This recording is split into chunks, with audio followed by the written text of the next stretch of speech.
Cars, Hello. car stars, and everything in between. No, wrong. No, wrong thing. Oh My man, see, gosh. you get me tongue tied. I So do. black and gold banter. That is right. So let's banter. Let's banter.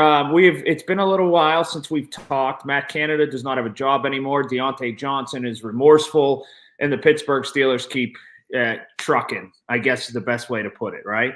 Wait a minute. What do you mean Deontay Johnson is remorseful? How do you know? Well, because not long ago he spoke just before we went to this, and he said, I'm sorry to my teammates. I'll jump on the ball next time. I've got to talk to them.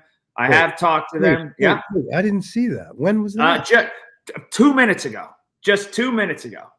And he says, I've got to do a better job, and I'll take care of that with my teammates, these 7-4 Pittsburgh Steelers. I can't believe they're 7-4. And he said, it's my bad, and it's my obligation and duty to talk to them and respect our privacy. It'll be handled in-house as a team. Well, that was set up by Mike Tomlin. I watched his press conference yesterday, and I think, he said, I'm gonna stay out of that fray. He didn't say he was going to stay out of it indefinitely. He said, I will stay out of it until he addresses it with his teammates. Correct. Yeah. I'll see how he handles it, and if it's to my liking, I'll let the club police itself. Yeah. So, do you accept that? Would you accept that? Would it be punitive? What would you do? I'm in the making a big deal business, right? I mean, I'm in that business, and it's good for me. Deontay Johnson has a track record of sometimes not giving full effort, but sometimes a sandwich is just a sandwich. It really is. And I've never been a big Deontay Johnson fan, but in this case, this micro case, this one thing, I can actually accept the guy made a mistake in the moment. You move along, you try to win next week. He can be one of your best offensive players. You can't bench him for like a whole week or whatever because you're not that potent offensively. And then you let all these things mount up as one sort of cumulative thing, and you deal with it after the year. You try to trade him after the year, or you get rid of him after the year. But you can't deal with it in big form in the now. I think you probably make a lot of sense. As much as you want to, as much as you think it's inexcusable or it's excusable, I don't. I don't think it's about making a mistake. I think it's about the fact that he really is self-centered. He really is. Oh, for sure. It's all about him. And frankly, had he held onto the ball in the end zone, we wouldn't have had a fumble. Right? Well, here's the other part. He may have, and it's incumbent upon the coach to challenge there too, though, Richard. Well, it is, but he did drop the ball. And he, that's been his knock the whole time. Now, do you pay this guy? And I know Omar is a dear friend of mine, and I think everything he did with Mike and with his assistant general manager, I think everything was great. I love the moves, but I don't love paying Deontay $18 million. I don't love that. No, I never saw that value. So I think what your plan sounds accurate. And it's plausible. You deal with it as a package, at the end of the year, you have to, because you are 7-4. You are, whether we understand how or not, but you are. And, hey, this could all come together. I mean, 7-4 could very easily become 11-6. It really could. They're going to win this weekend. Oh, for sure. There's another thing, too. Maybe this is together. Maybe this is their recipe to just eking out games. And we keep looking for the light at the end of the tunnel being a wall that you run into. And Cam Hayward expressed this yesterday. What if this is just the recipe on what the Pittsburgh Steelers are, and they keep winning 3-point games, and they keep just kind of eking it out? And maybe they're that. Maybe this is the identity. I mean, and if you have a W at the end of it, who cares? I mean, we want to see this spectacular show. I saw Najee run in a way that I haven't seen. I heard a stat that this year he's got 7 20-plus yard runs. Last year he had only one. Right. I see Mike Tomlin's glowing respect for him. And I have glowing respect for Mike Tomlin. So I'm telling myself that if Mike sees in Najee what maybe we haven't seen, then I'm going to go on the side of Mike Tomlin probably. So I think, and as he said, there's growth. They're growing. You look like you can't wait to say something. Go ahead. No, I'm just, all the money invested on defense. Like, we complain so much on offense, and we're right a lot of times. And they got rid of the offensive coordinator. But when you invest so much money on defense, maybe this is what you get. Like, maybe this is what your goal and your intention and what you're going to have is. Or a team that scores 16 points. Like you said this from the very beginning. Build defensively, and you didn't use the word hope, but build defensively and then have a plan to score enough points offensively. You have beat this drum for years, Richard. I have, because it works. Because when you watch the Baltimore Ravens defense, for example, I mean, those guys, they're vicious. They fly to the ball. There's never one guy making a tackle. There's four. And I love their model. I love everything they're doing. And I think Baltimore's the team to beat, frankly. But the Steelers have that and will even have it more when they have their injuries back. I mean, they lost 2 inside linebackers that are really good players, I believe. And they are that model, that Ryan Shazier model that flies, that speed, that has the passion, the aggression. When they're back, I think it makes a really big difference. And when Joey Porter comes back in year 2, of course, year 1, he's doing pretty damn good also. So I think, and then, Peterson looks pretty decent. I mean, defense, man, we got to get that middle fixed somehow. Mm-hmm. Because that's still exposed sometimes, and usually when Cam's not in. But anyway, so yes, defense wins games. Well, let's flip it to the other side of the ball. Yeah. Do you think now the sample size needs to be bigger? I can't negate that Pickett looked entirely more comfortable and looked like a different person, even though he didn't throw a touchdown pass. He looked night and day without Matt Canada there. Like he did.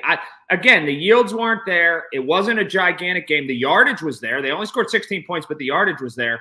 But I think we're fooling ourselves to think that it's fixed in full form, but we're also fooling ourselves if you say it didn't look any differently, because it did look different. They used the middle of the field a lot more. It did. Well, yeah. I mean, you have Freiermuth, as Mike calls him, Muth, right? Right. So you have him. The part that bothers me about that, though, is we have other tight ends. Why didn't we use them the same way? I don't know. And that would be I would draft a tight end, because you can't lose that ability to use the middle of the field. What do you do? Have 9 catches for 150 yards or something like that?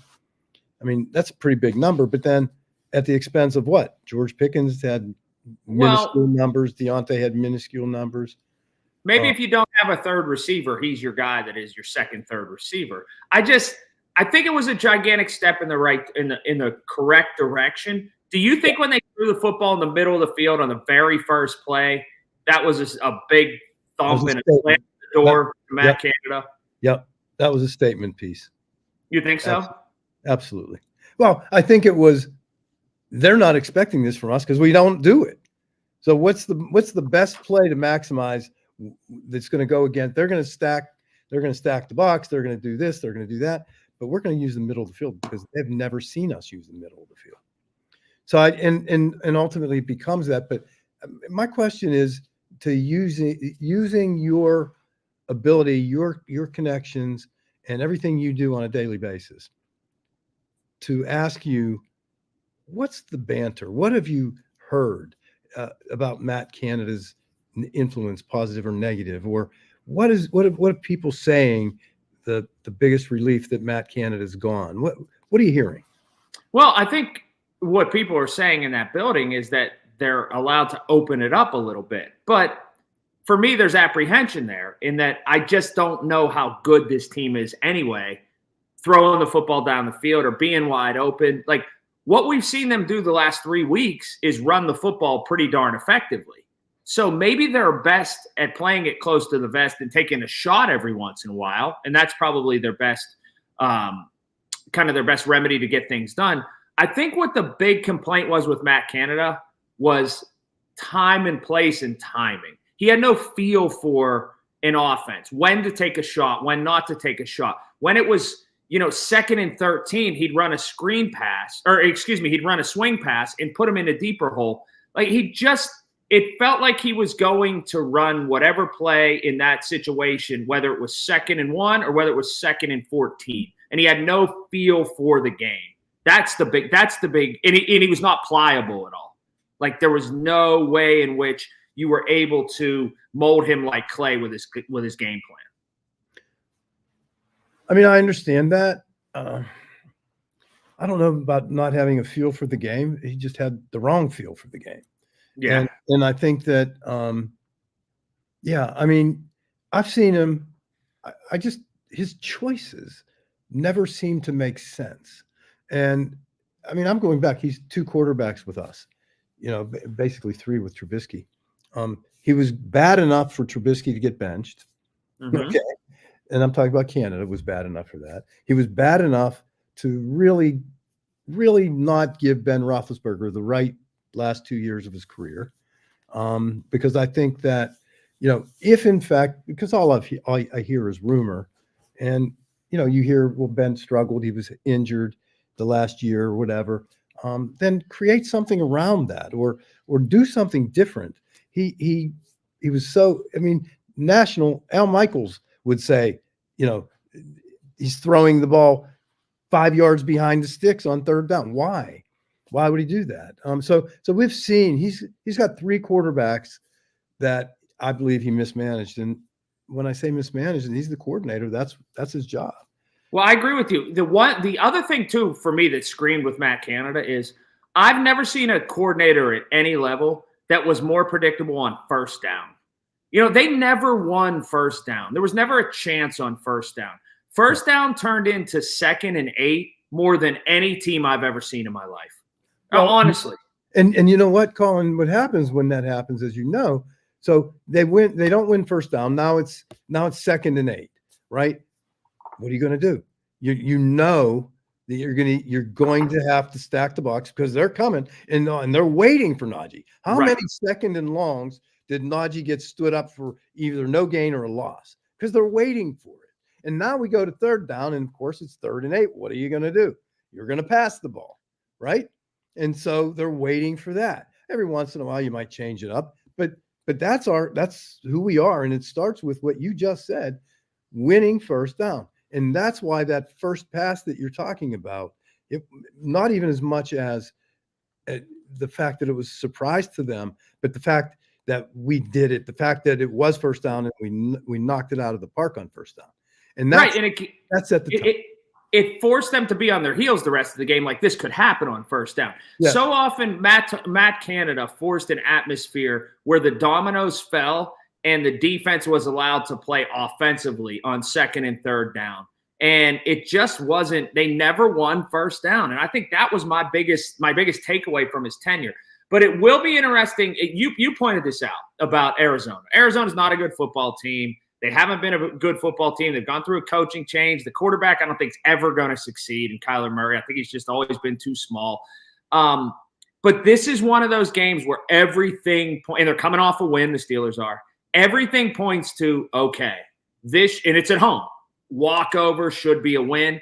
How do you deal with success? Like, how do you deal with walking in and knowing you're supposed to hammer a team? I don't think fans, now a win is a win is a win, but I don't think they want to see 16-10 this week. I think they kind of want to see one that they can fold their arms, sit back and say, let me take a deep breath. Here it is, 28-21 Steelers. That's too many points to give up to a team like this. 28-21. It may be, but it's going to happen because what Kyler does is, he scrambles pretty well, And I think that's going to probably happen. I think it's going to be 28-20. But I think, forget the 21. I think the Steelers will score at least 28 points. I really believe that. I think, and I don't think that's a goal as much as I do think it's an evolution. And this is now where we are. We're going to continue to progress. We're going to continue to improve. And this is just a natural progression, because now you're going to get a better feel for a no Matt Canada offense. You're going to see a lot of things that might be a little different.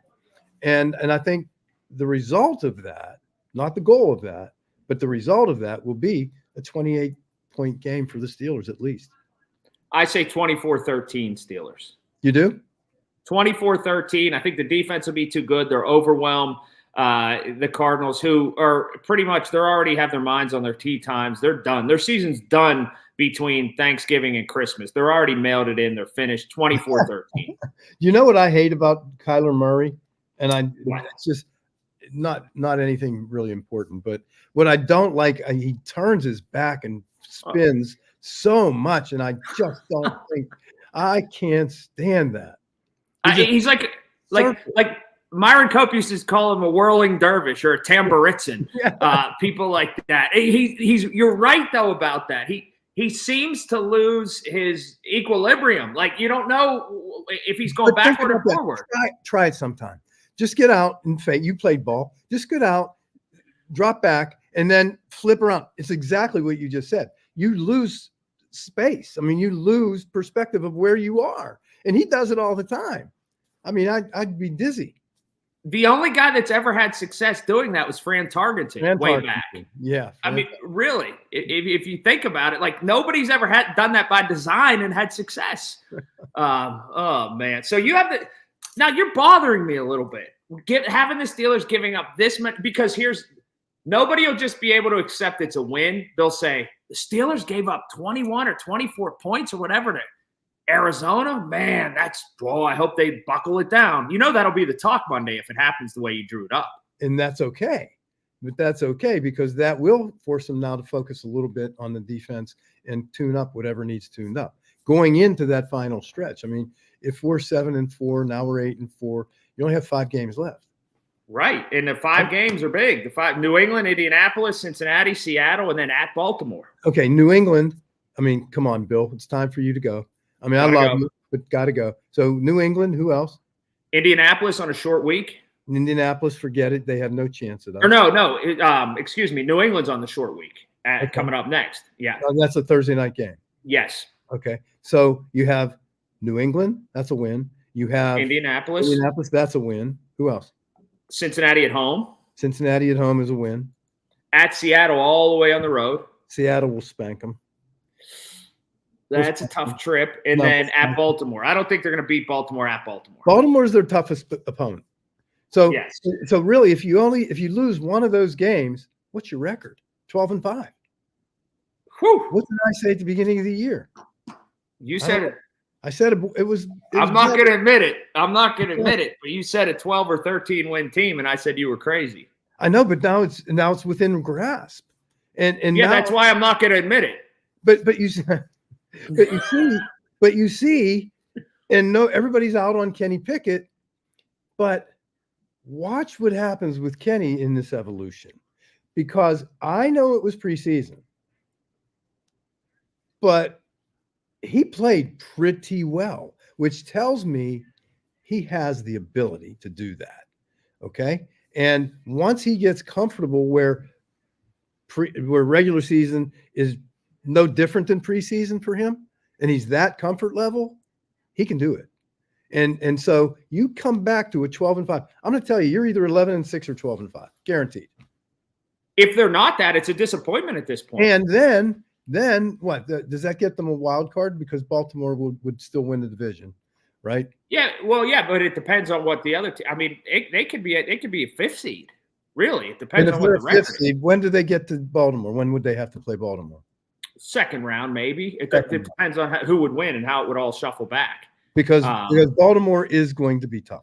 The only thing about Baltimore that I think where we beat them is defense, and it is the fact that Lamar Jackson, as lethal as he is right now and as great as he's playing, he's still not thought of as the greatest passing quarterback in the league. Well, the Steelers and the Ravens, since the Ravens became the Ravens, play 3-point games every time they play. Yeah, and I think that's the only reason I'm giving him maybe a victory there. But that's their toughest opponent. And I think they come back. If they have to end up playing San Francisco again, we beat San Francisco. Guaranteed. Could the Steelers beat the Chiefs? Oof. Boy, I tell you, I'd like to hold out on that one. I don't know. And that's a tough one. You're talking about for a division championship? Could they beat Jacksonville? Oh, yeah. I don't know. Yeah. I don't know. I'd have to make a deal with him that he's got to get a haircut if they lose. All right. So you say they'll score 28 points this week. I say 20. 20 is all I'm asking. 20, 21 points. That's enough for me. For the Steelers. For the Steelers. Yeah, they're only going to give up 10 or 13 points. They'll be fine. Okay. If they lose this game, it'll be like nothing that happened in the past 7 wins mattered. People will lose their mind, by the way. Okay. Let me just throw one thing in. I know we're out of time. No, that's fine. But let me just throw in one more thing.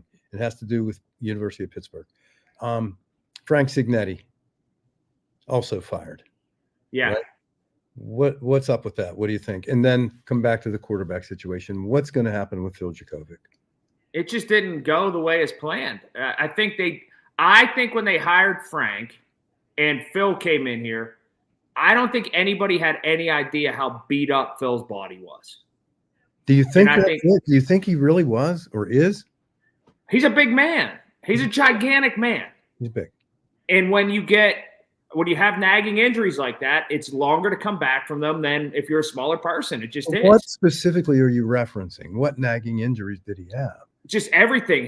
He's just a toll of everything. He got beat up so bad at Boston College because his offensive line was terrible. He did. That I just think it was, he was a little bit slower. He was somebody that just didn't move. It wasn't as mobile. And his age progression went like this and then whoa, straight up because he just got debilitated in that year. He got sacked that many times. He took way too many hits at Boston College. Didn't you do a great walking and talking interview with him?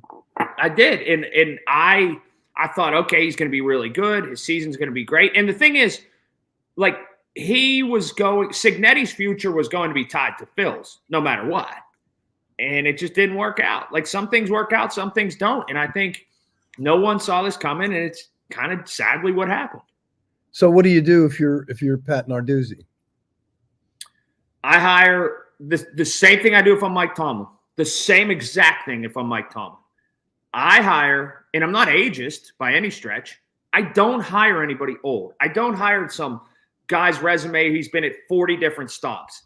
I hire that guy that has his baseball cap on backwards, that looks like Miami Dolphins head coach, that's got a pencil behind his ear, that is the next whiz kid, that is on a trajectory to move up, even if I only have him for a year or two. There you go. That I hire somebody that has his sights set on being a head coach somewhere, not somebody that's just comfortable being an offensive coordinator in both jobs. I agree with that. I have, and I'm going to flip you back over to the NFL. Okay, you ready? Uh-huh. I have somebody for the next head coach somewhere. It's pretty vague. Okay, let me be more specific. What's his name in Dallas? Quinn? What's his name? The coordinator. Who is? Yes. Okay. Is it Quinn? What are you getting at here? I think he's a badass, and I think he should be a head coach somewhere quick. Oh, yeah? Oh, yeah. Is it Quinn? Is that who it is? Wait, what's his name? Well, I don't. You've got me lost here. Wait, why? I'm telling you. Wait. Dallas Cowboys. Come on, Siri, tell me. Yes. Well, you got Scott Tolzien that's coaching there. You've got, as far as the offensive coordinator, the quarterback's coach is Tolzien. I think that Schottenheimer is the offensive coordinator there. No. I don't know if there's any Quinn that's coaching there. Hold on. Yes, there is. Oh, Dan Quinn's the defensive coordinator. Yes, he'd be my next head coach. Well, he has been for a while. He was a head coach, He'll wasn't be he? my next head coach right now. I mean, I would not let that man get away this year at the end of the season. All right, I thought you were talking offensive guys. No, well, I thought it was, but I was wrong. Quinn, yeah, Quinn. Dan Quinn would be your guy. He'd be my guy. And he's Okay. that mold. The reason you say that, he's that mold. He's not a 60-year-old guy, and not it's an age thing. But I'm with you. I said this before. I'm the Mike McDaniel coach. I'm the Miami Heat coach. I'm the Miami Spoelstra kind of guy. You're like that, right? Yeah. Did you hear McDaniel, the McDaniel story about his wife? I saw the whole thing, which was incredible. That was great. That was great. Did you see the story of him the other day when he was standing on the sideline in New York and he stood over by the heater and the fans were giving him all kind of guff? They said, "What are you, cold? Are you cold?" And he turned around to the fans that were screaming at him. He said, "Yes, I'm cold. I'm also winning," is what he said. And that's why I love him. Yes. Oh my God, that's beautiful. I love it. Thank you. All right. I will talk to you next week, Richard. And this is me with my hat turned backwards. I know. You look great. You look wonderful.